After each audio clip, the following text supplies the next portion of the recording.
In this video, we'll talk about how to support your baby's range of motion and movement since coming home from the NICU.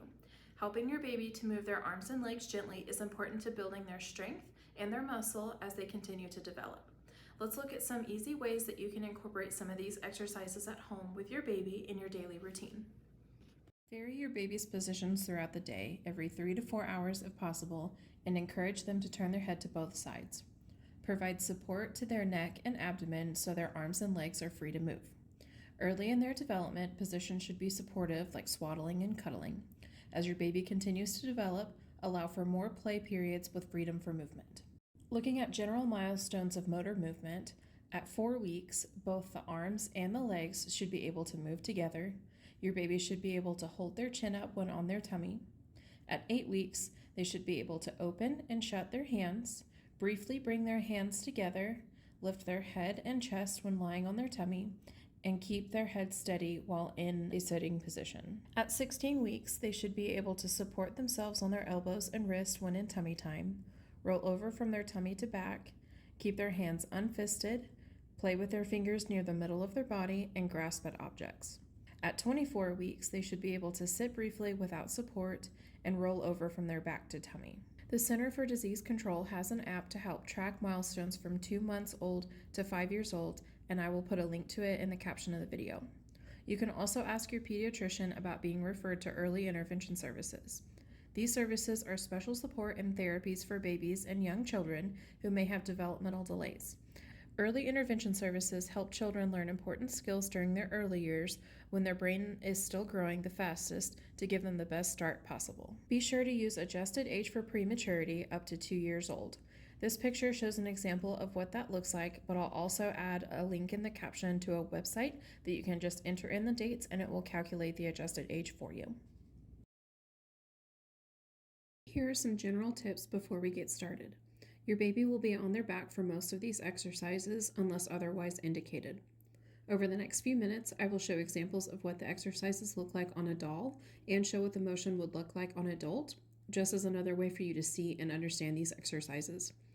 They should be completed 5 to 10 times each side, several times a day, and hold each position for 3 to 5 seconds.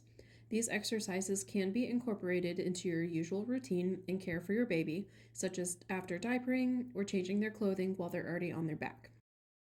Do not move their arms or legs if you feel resistance when doing so. You can gradually decrease the number of times you're doing these exercises when your baby can fully move through these motions independently. Let's start with exercises for the upper body. Looking at the picture on the left, you will want to stabilize the shoulder where the star is placed with one hand, and then hold the wrist with your other hand. Keep the elbow straight and bring the arm forward and up over the head as shown in the picture on the right with a black arrow, and then return to the starting position. Here's what it would look like unassisted on an adult. You will use the same starting position. Stabilize the shoulder with one hand and hold the wrist with your other hand, keeping the elbow straight.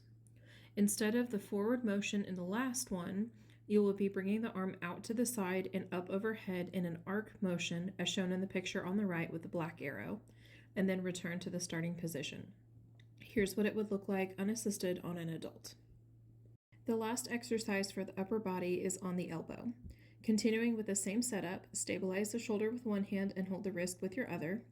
Bend the elbow so that the hand comes straight toward the shoulder, and then straighten the arm all the way out again back to the starting position.